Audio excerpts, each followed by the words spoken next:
أعوذ بالله من الشيطان الرجيم. بسم الله الرحمن الرحيم.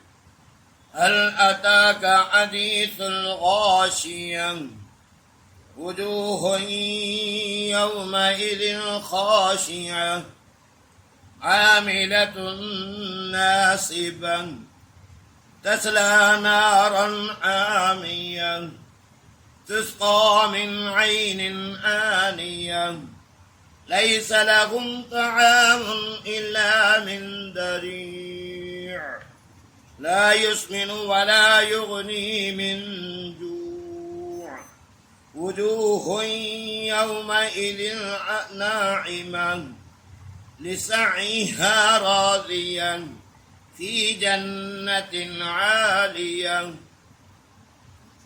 لا تسمع فيها لاغية فيها عين جارية.